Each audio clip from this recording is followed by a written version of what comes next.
Bueno, vamos a continuar con el desarrollo de la unidad 3, que tiene que ver con el acercamiento, digamos, entre las ciencias sociales y las ciencias naturales. Hemos visto un poco la semana pasada lo que ha sido el desarrollo de este campo de problemas que se ha dado en llamar sociología ambiental. Y si bien hay otros campos que no se llaman o no se autodenominan como sociología ambiental, están preocupados también en esta integración de los saberes producidos en las ciencias naturales, principalmente a partir del concepto holístico de ecosistema, y los saberes producidos y acumulados dentro de las ciencias sociales. Como decíamos, a partir del siglo XIX, como venimos viendo, se produce esta ruptura epistemológica entre estos dos campos de saber y a su vez dentro de cada uno de ellos una cada vez mayor especialización de las ciencias que ha dado lugar a una dificultad para integrar nuevamente el conocimiento de la interacción humanidad-ambiente, humanidad-naturaleza, una interacción que necesariamente ingresa, digamos, en el campo de problemas de las ciencias sociales cuando se hace evidente el impacto negativo de la actividad humana sobre el ambiente y cómo este impacto replica también en la necesidad de generar transformaciones en esa relación para poder garantizar de mínima una subsistencia, una supervivencia de la especie y de máxima un mejor vivir, digamos, de esa especie y de esa sociedad. Eh, bueno, la semana pasada hablamos de la sociología ambiental, ¿no? En este proceso de encuentro entre las ciencias sociales y naturales, cómo algunos autores comienzan a plantear la necesidad de una crítica general de las ciencias sociales, una crítica paradigmática, digamos, de las ciencias sociales, en la necesidad de abandonar este paradigma que le llaman de la excepcionalidad humana, ¿no? De plantear que la humanidad como especie tiene rasgos tan excepcionales que han podido ser estudiadas al margen de los condicionamientos de los determinantes de su ambiente. También vimos anteriormente en la unidad 2 cómo algunas otras disciplinas como la antropología, probablemente por las características que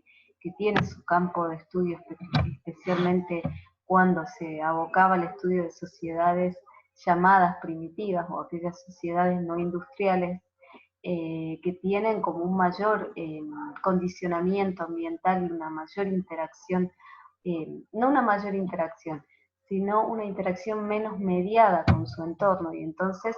provocan preguntas o provocaron tempranamente la pregunta acerca de cuánto de su cultura, de su modo de vida estaba siendo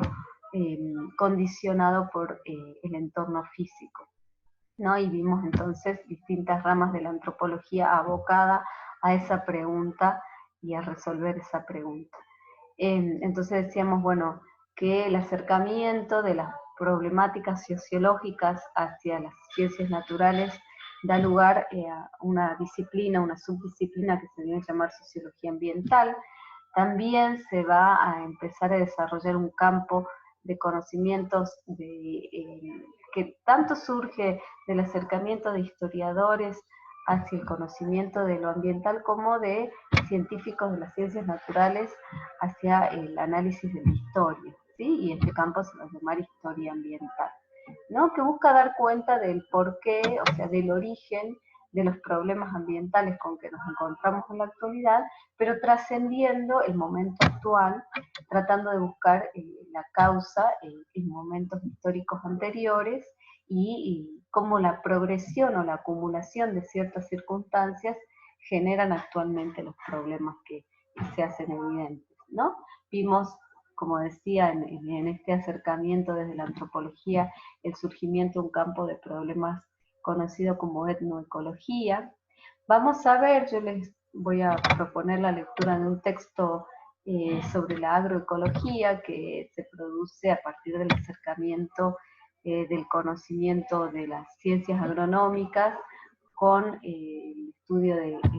la ecología y también con el análisis de las problemáticas y el desarrollo de la sociología o de los problemas de las ciencias sociales, ¿no? Ese campo de problemas se va a llamar agroecología.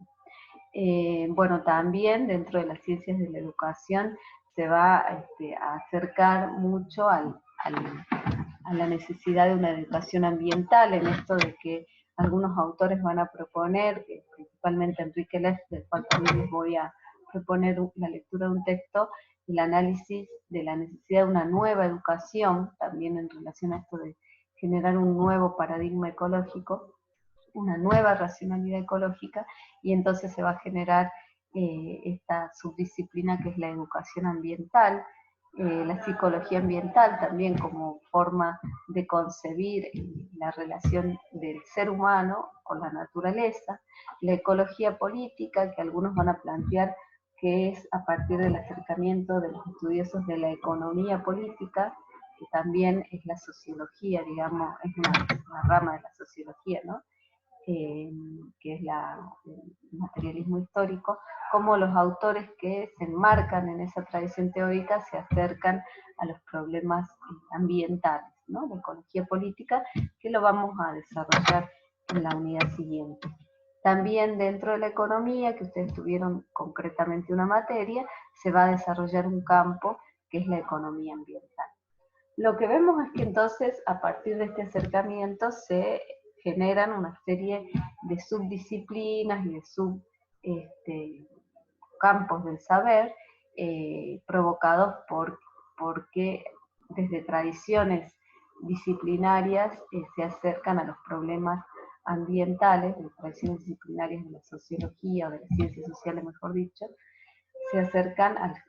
los problemas emergentes, digamos, a partir de los problemas y las crisis ambientales. Nosotros hoy vamos a hablar, por ejemplo, por tomar un ejemplo de lo que es la historia ambiental. Lo que me parece importante considerar es que en este acercamiento las tradiciones teóricas y el conocimiento acumulado por las ciencias sociales en su desarrollo desde fines del siglo XIX, siglo XVIII, siglo XIX, van a incidir necesariamente en la forma de comprender esta relación sociedad-ambiente o humanidad-naturaleza. Es decir, que no se produce un conocimiento desde cero, sino que, salvo, bueno, esto que proponen Dunlap y Catton, que es decir, bueno, tenemos que crear un nuevo paradigma, que es el paradigma, un nuevo paradigma ecológico, una nueva forma de pensar a la humanidad en su entorno. Sin embargo, todos, hasta incluso ellos, van a abrevar en tradiciones teóricas anteriores, ¿no? Más allá de la división disciplinar, vamos a ir encontrando que lo que importa es la teoría, el modo en que cada uno de estos campos comprende tanto la relación de la humanidad con la naturaleza como la relación entre los grupos humanos entre sí. Vamos a tomar un texto, el desarrollo de lo que es la historia ambiental, un texto que va a plantear, digamos, este autor Castro de Herrera, se va a plantear estudiar esa relación humanidad-naturaleza a lo largo del tiempo para un territorio específico, en este caso América Latina. Y él va a proponer que la historia ambiental es el resultado de la investigación de los procesos de transformación artificial del medio biofísico natural y sus expresiones en el espacio, que resultan de estilos de desarrollo sucesivos en una región dada. Por un lado vemos que tiene parte de un concepto que es el medio biofísico natural, es decir, considerar, él va a decir como método primero, cuáles eran las condiciones naturales con que se encuentra una sociedad determinada, condiciones dadas por la composición de ese medio biofísico, los recursos que lo componen, la cantidad, la distribución, etc. Eso que hace más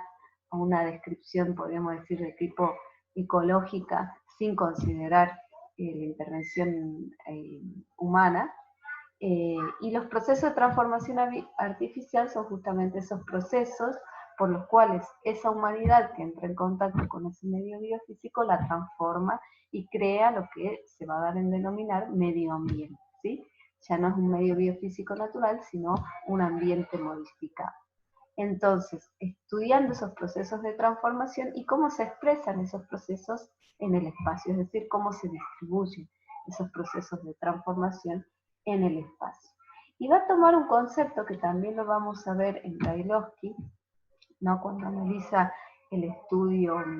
de la historia ambiental para la Argentina, que son los estilos de desarrollo. Es decir, de qué manera, digamos, con qué objetivo la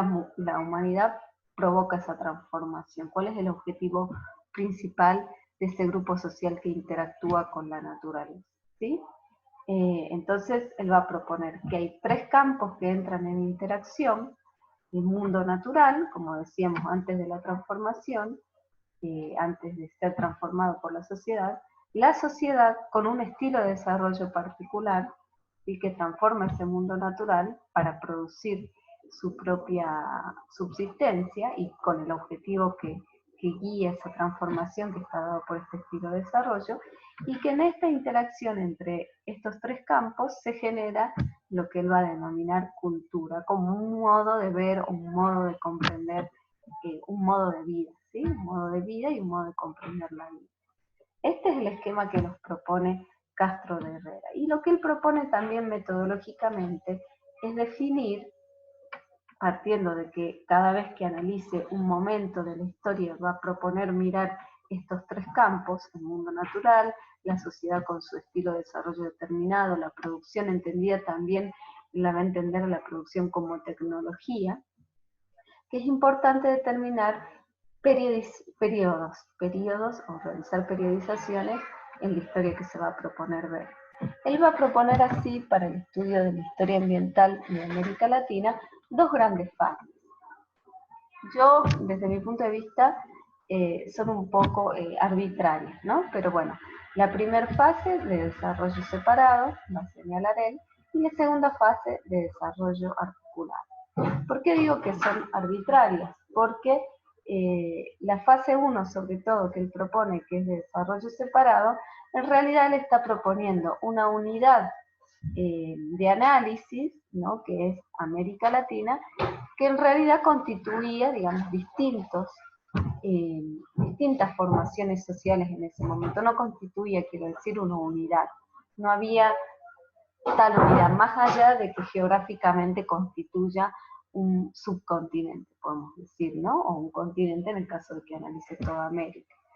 ¿Por qué no constituía una unidad? Porque no eran grupos sociales que estuvieran interconectados y cuyos procesos, pudiéramos decir, que transformaban la naturaleza en una misma dirección, o que pudiéramos encontrar eso que él llama modelos de desarrollo unificado en todo ese subcontinente, ¿sí? Y la segunda fase es la de desarrollo articulado. Veamos primero la fase que él denomina fase 1. La fase 1 de desarrollo separado, él ubica temporalmente desde el 20.000 a.C., el momento en que se supone hubo un proceso de poblamiento del continente americano, hasta el siglo XVI después de Cristo, momento en el cual se produce la conquista, digamos, la colonización de América por parte de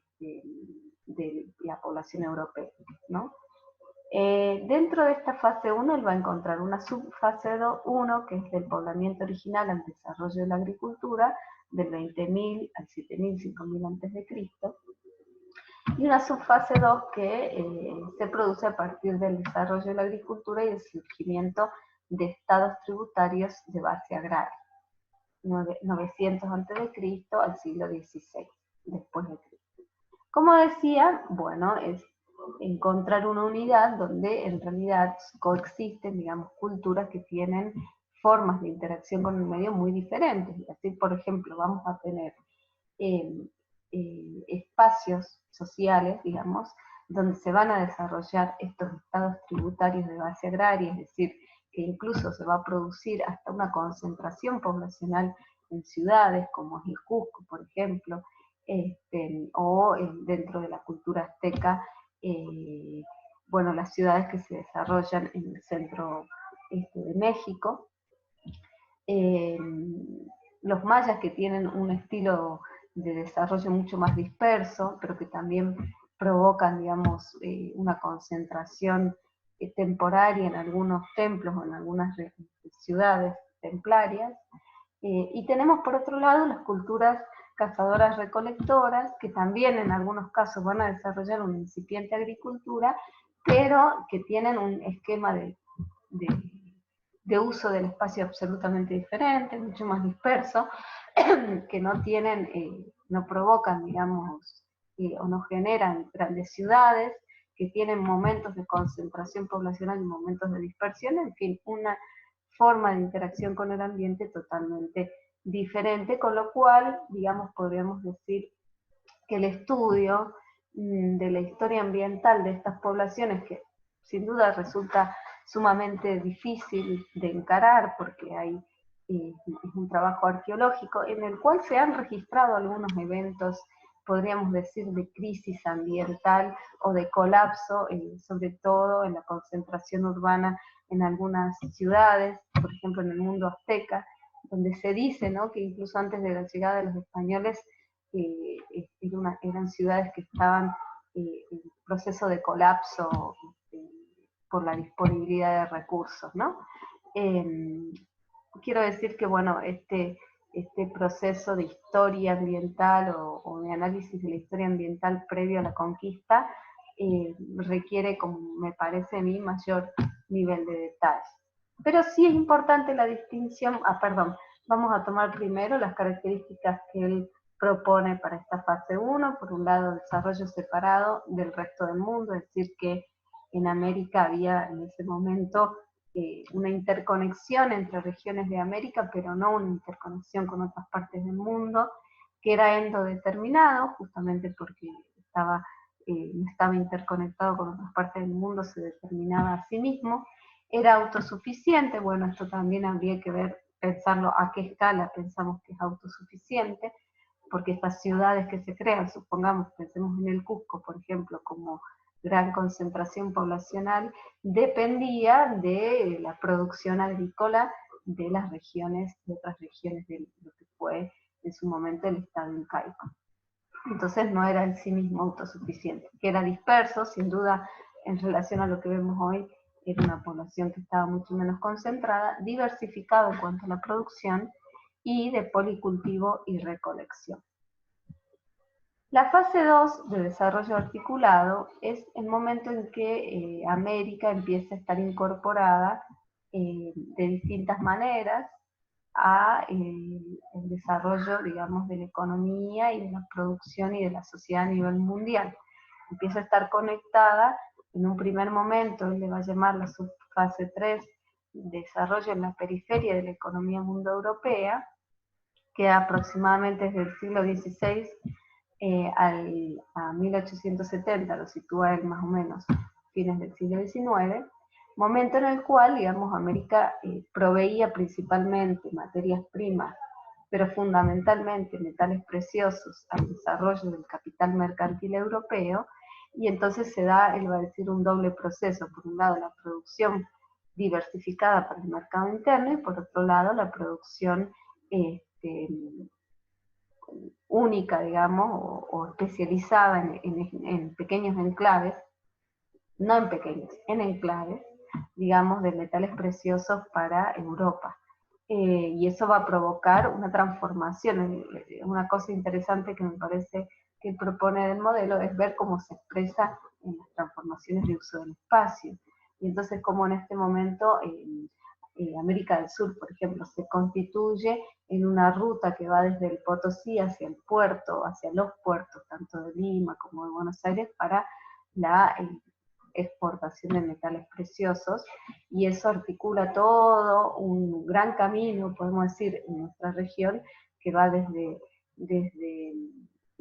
por ejemplo, desde Potosí, en Bolivia, hacia Buenos Aires, y articula toda una cantidad de puestos de ciudades o de pequeños pueblos que están destinados a abastecer ese mercado y ese tránsito, ¿no? Y bueno, es el eje que articula la economía en ese momento, la producción y por tanto la distribución de población y de producción. La subfase 4 es un desarrollo articulado al mercado mundial contemporáneo, lo va a ubicar a fines del siglo XIX y es el momento en el cual, digamos, los capitales acumulados en Occidente o en Europa occidental comienzan a trasladarse hacia estas latitudes y entonces no es solamente proveer metales preciosos, sino también empezar a producir mercancías dentro de estos territorios, o producir materias primas para que a su vez se industrialicen en Europa, y eso va a generar otro tipo de impacto porque además empieza a ser común y necesaria la producción en gran escala de mercancías, de materias primas. También algo que nosotros, así a pequeñísima escala, podemos ver en nuestra región, por ejemplo, con el desarrollo de la producción azucarera, que está orientada al mercado interno argentino, pero que es una expresión, digamos, del traslado de los capitales desarrollados en Europa a nuestra región, porque como ustedes saben, los primeros, no sé si saben, pero los primeros ingenios que mecanizan la producción en el siglo XIX lo hacen primero trayendo maquinaria de origen inglés, incluso hasta técnicos ingleses que vienen a desarrollar esa producción aquí, y segundo, además, se articula esto con un desarrollo del ferrocarril que permite trasladar la producción hacia ciudades de nuestro país, y esos ferrocarriles también son de origen inglés, digamos, son capitales de origen inglés,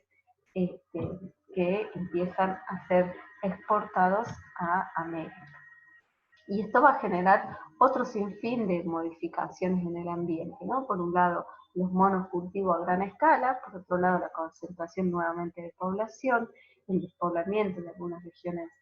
del campo, y bueno, todo lo que implica incluso la monoproducción a gran escala, ¿no? El desmonte y después una producción única en amplias extensiones de tierra.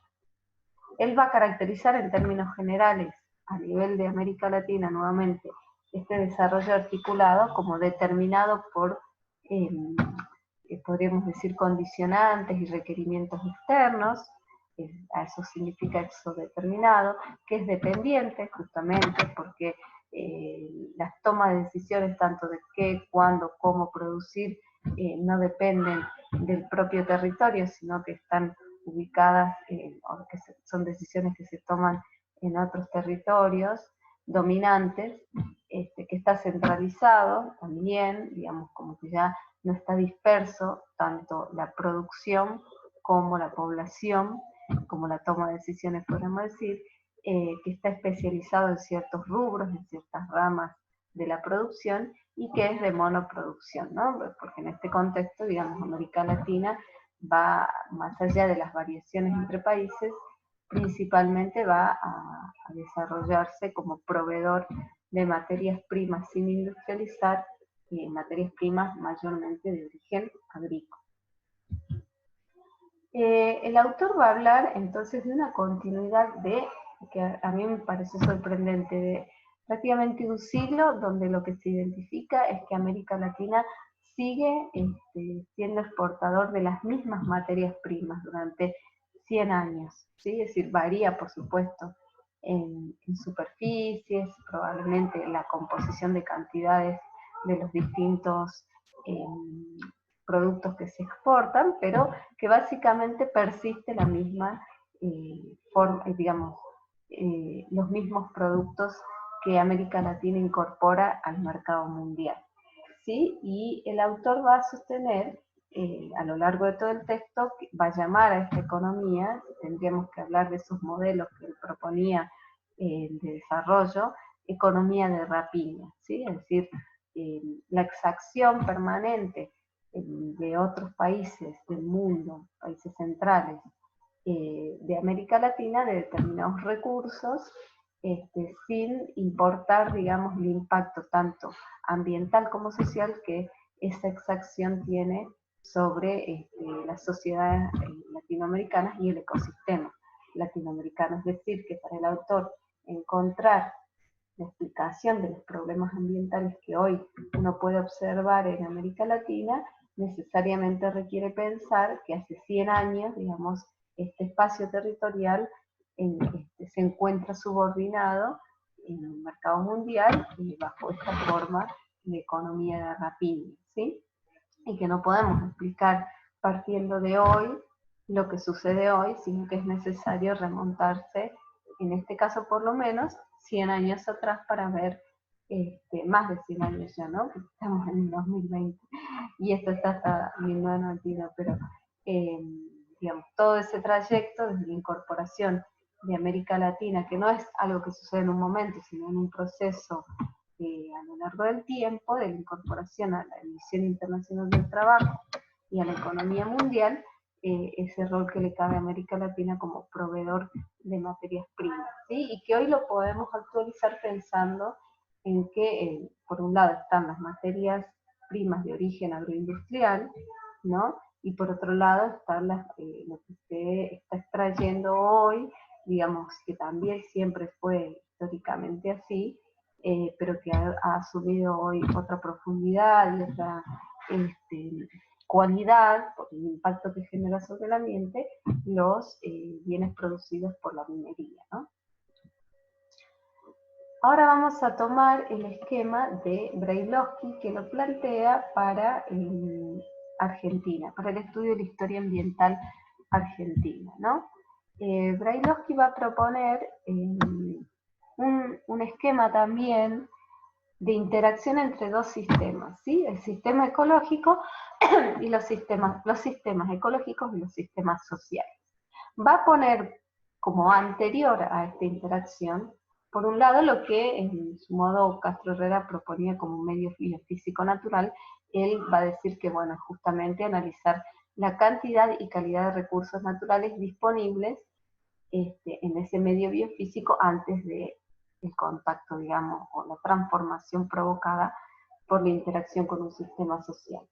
A su vez, a los sistemas sociales le va a poner como anterior a esa interacción lo que él denomina las relaciones sociales que componen ese sistema. Entonces, estos dos sistemas entran en interacción a través de lo que él va a llamar principalmente la tecnología, es decir, la forma de explotación, ¿no? Forma tecnológica de explotación del medio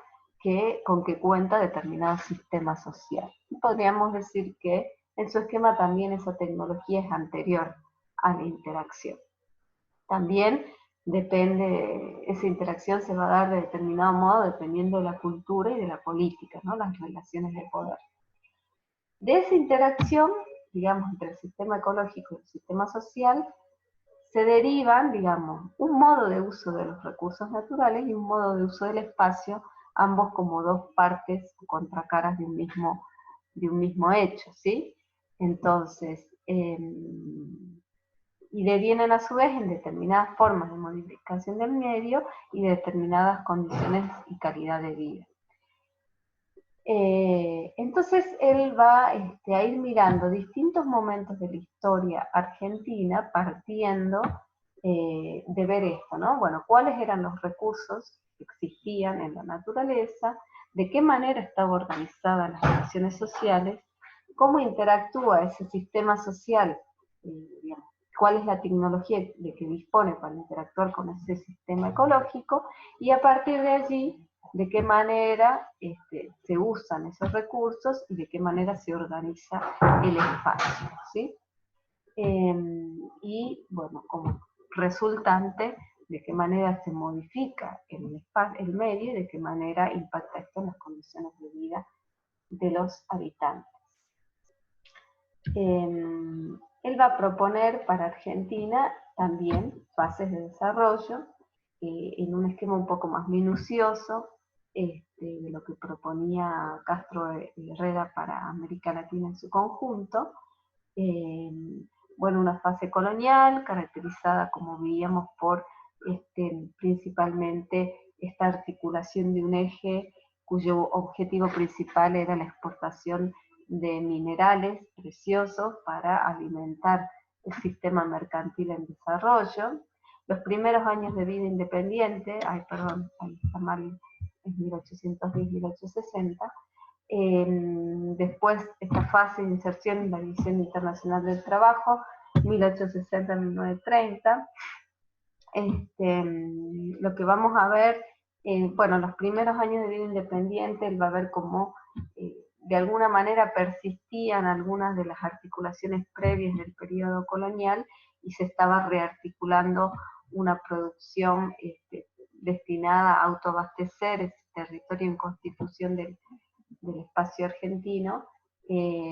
pero bueno, todavía sin una política incluso tanto, había toda una discusión en la necesidad de conservar los recursos naturales como los bosques, por ejemplo, que lo voy rescatando a lo largo del libro.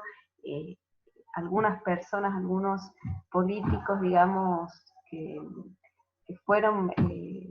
muy previsores en esto, muy pioneros en la necesidad de ir reconstituyendo aquello que se iba degradando, ¿no? Y a partir también de observar algunos problemas que se daban por la concentración paulatina de la población en las ciudades. También va a ir mostrando a lo largo del libro, en las distintas fases, por ejemplo, algo que me parece muy interesante, como lo que para nosotros hoy constituye la pampa húmeda, digamos, el corazón productivo de la Argentina, en términos de lo que implica lo que se produce allí para la economía nacional, ¿no? Incluso esta idea de la Argentina como granero del mundo, como en realidad esa pampa húmeda al principio, en la fase colonial y en los primeros años de la vida independiente, todavía era vista como un espacio totalmente inhóspito, improductivo, que poco podía aportar a una especie de desierto verde, digamos, ¿no? Pajonales, zonas inundadas, sin demasiada posibilidad de producir allí. Y cómo en realidad esa pampa húmeda es justamente producto de esta interacción sociedad-medio ambiente físico, ¿no? Es una producción, es decir, artificial, casi tan artificial como una ciudad. Bueno, es interesante pensar eso. Otro caso interesante, del cual conozco algo, pero no he encontrado ningún texto para que lo podamos ilustrar, es el de Mendoza o la región cuyana, donde nosotros estamos acostumbrados también a pensarlo como una especie de oasis, ¿no? En una zona bastante árida y seca, y también ese oasis mendocino, donde hoy se produce la vid y demás, esa región cuyana, es también producto de la intervención humana, de toda una construcción de sistemas de irrigación que a su vez impactaron en el modo de vida campesino de la región, digamos, impactaron negativamente porque desertificaron aún más algunas regiones al concentrar el uso del agua, por ejemplo, para la producción de vid. Entonces nuestras propias regiones que estamos acostumbrados a pensar en la Argentina, ¿no? El Chaco, el Cuyo, perdón, el litoral, el NOA, el Cuyo, la Patagonia, la Pampa, son procesos o productos de procesos de transformación social sobre el ambiente, ¿no? Perdón, volviendo a las fases, esta fase de División Internacional del Trabajo, que como veíamos, inserción en la División Internacional del Trabajo, Argentina asume un rol de exportadora de productos agroindustriales, primero carne y después cereales. La fase de industrialización sustitutiva de importaciones, que es una fase muy identificada con el desarrollo en el campo de la política del peronismo y que tiene que ver justamente con un momento en el cual a nivel mundial, producto de la Segunda Guerra Mundial, se produce un cierre relativo de fronteras para el comercio, y entonces la Argentina empieza a desarrollar lo que se conoce como la industria nacional, ¿sí? En este desarrollo industrial nacional, donde según algunos autores lo que sucede en Argentina es que y en otros países de América Latina, se transfiere tecnología que ya era obsoleta en otras partes, en los países centrales, por ejemplo, para la producción de autos, Y entonces esta este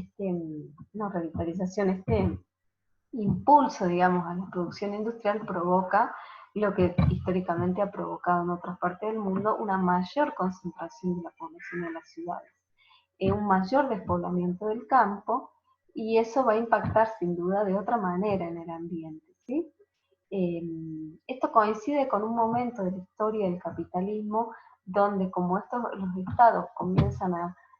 desarrollar sus industrias a nivel nacional, se produce un cierto estado de bienestar, un estado de bienestar que se le llama así porque el Estado cumple un rol importante en organizar la producción o por lo menos en promover la producción industrial, y también en garantizar la distribución salarial o bueno, la ampliación del salario como forma de relación social a gran cantidad de población. Esto va a provocar, nuevamente digo, la concentración de la población en las ciudades y impactos diferentes sobre la naturaleza, ¿no? Eh, que bueno, que también en el caso de la Argentina va a empezar a mostrar algunas eh, dificultades para reproducir la vida en las ciudades, ¿no? Con la necesidad de procesar, por ejemplo, cada vez caudales mayores de basura, cantidades mayores de residuos cloacales, abastecer una mayor cantidad de población de servicios de agua, de luz, etcétera. Y también una red de transporte, digamos, ¿no? La necesidad de construir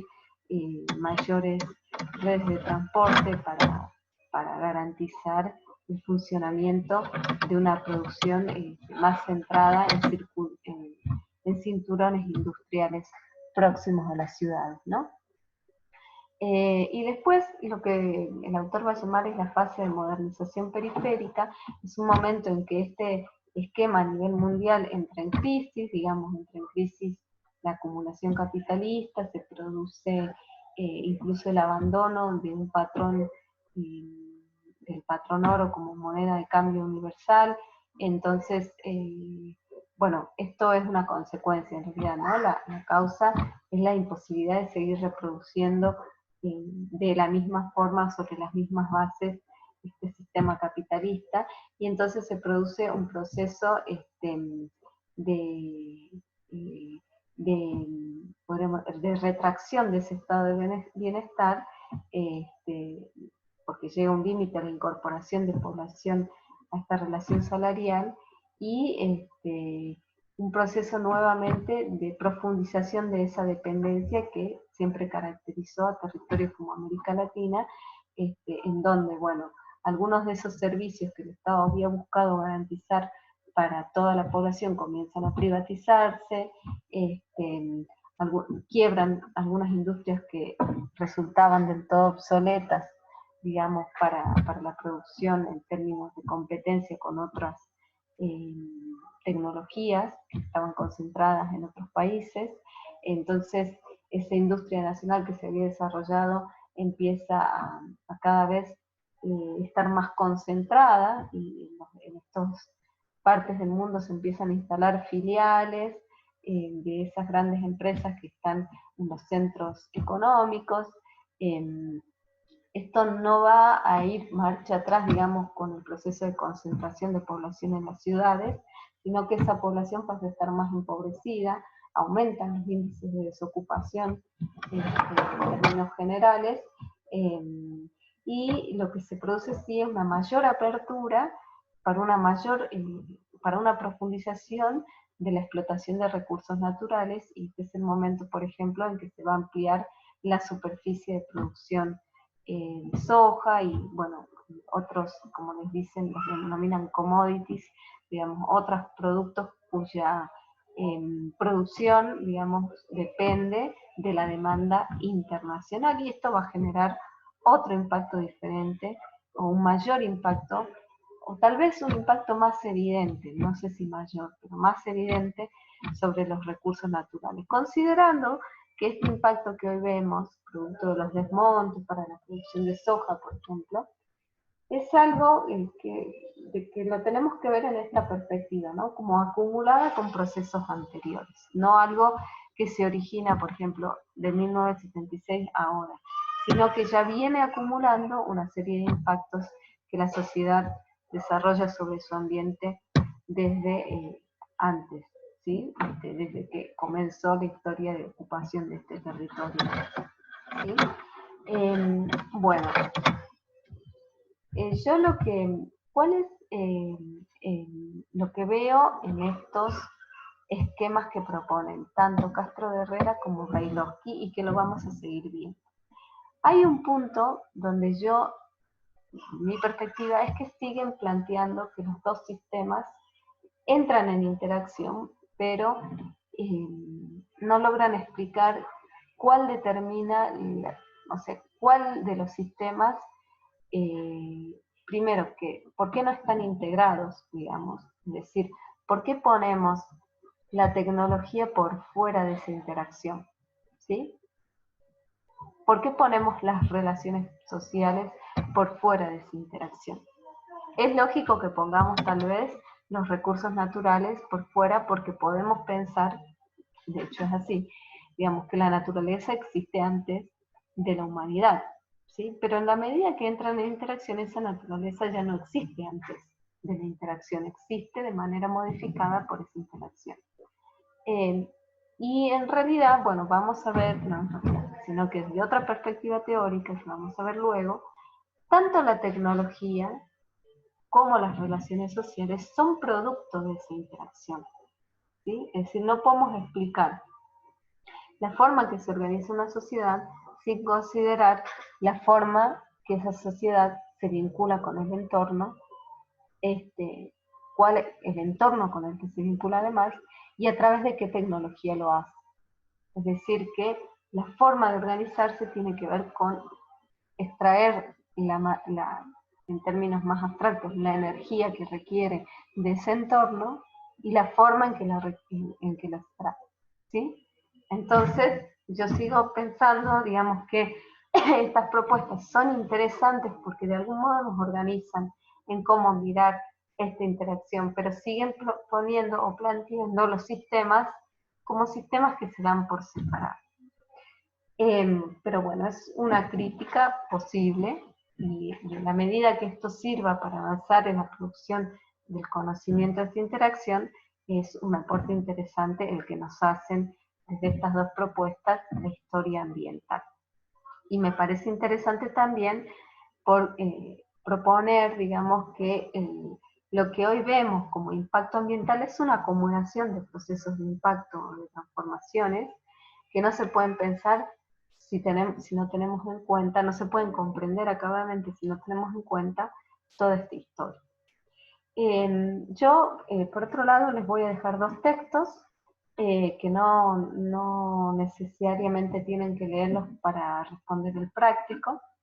pero que sí me parece que los tienen que considerar cuando quieran profundizar alguno de los puntos incluso de lo que vimos en la clase pasada. Uno hace alusión al conocimiento botánico ecológico tradicional que hemos visto en la clase anterior y más allá de que trabaja sobre pequeñas, no pequeñas, pero sí sobre grupos sociales aislados o culturas que las mira como aisladas, eh, la pregunta que guía ese trabajo es cómo se genera el conocimiento ecológico tradicional. Y hay varias propuestas. Una de ellas es que se genera a través de crisis, ¿no? Crisis de recursos, es decir,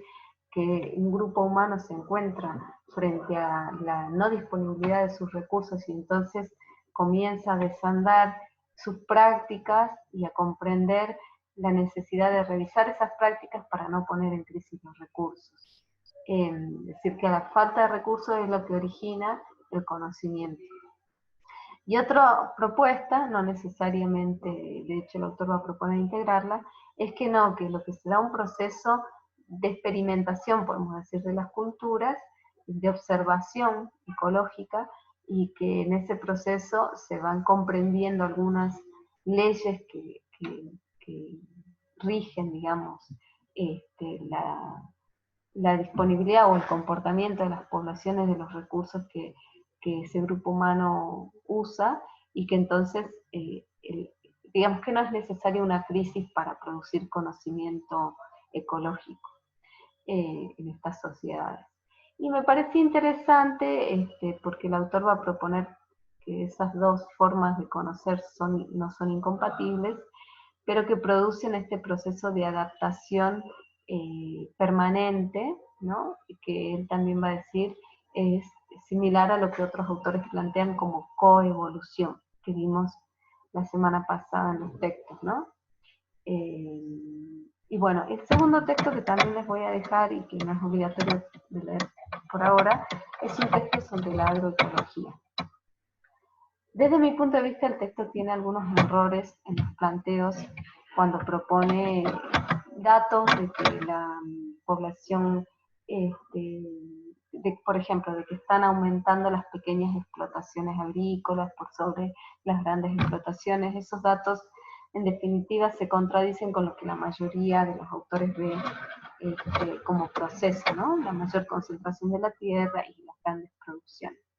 Pero ahí el autor va a hablar de la agroecología como un, digamos, campo de conocimientos que se da en tres aspectos, digamos, el hablar de tres revoluciones. Se da como campo de conocimiento científico, se da como propuesta política y movimiento social, ¿sí? Y como técnica de producción. ¿Sí? Son como tres campos. Pero lo que más me interesa que miren en ese texto son los ejemplos que el autor propone para ver cómo se ha desarrollado la agroecología en América Latina. ¿Y por qué? Porque lo que vamos a poder ver en este sistema de producción, o en esta propuesta incluso política de producción agroecológica, donde lo que se considera justamente es que la producción agrícola tiene que considerar todos los componentes del ecosistema, y que una producción agrícola, para ser considerada sustentable, eficiente, incluso eficiente, poniendo en discusión lo que se ve como eficiente desde el sistema productivo hegemónico, no es tan solo, digamos, la cantidad de lo que se produce, sino cuál es el gasto energético para esa producción, ¿no? El input, el output,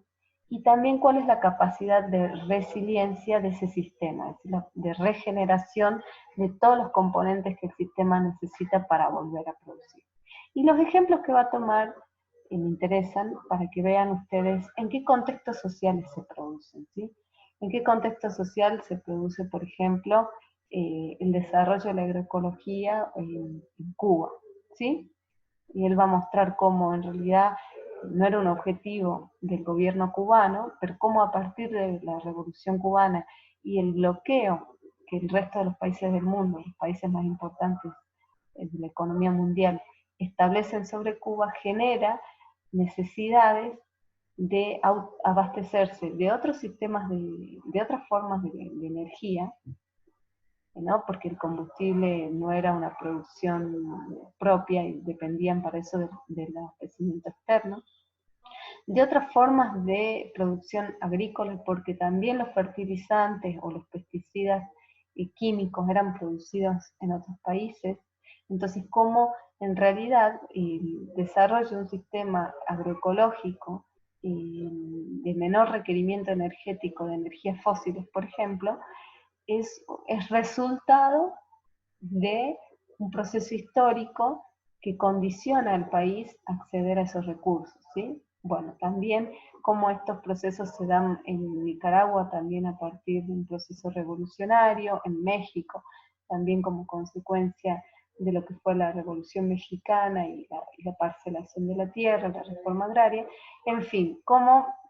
para mí me parecía como ejemplo, nos permite pensar que estas alternativas, digamos, incluso estos paradigmas ecológicos, si se pueden pensar es en un sistema de relaciones sociales diferentes a donde impera el capitalismo, y que sin embargo, digamos, no son hegemónicos, ¿no? En estos países. No es que en México la agroecología es hegemónica, por el contrario, monocultivo de maíz, por ejemplo, transgénico, es importante, pero sí que el movimiento de la agroecología está relacionado con procesos de transformación social o que buscaron la transformación social. Bueno, hasta aquí llegamos hoy y voy a subirles los textos y el práctico y los plazos. Vamos a ampliar un poquito los plazos para que no se estresen en la situación que entiendo se está viviendo en Oral. Nos estamos comunicando luego.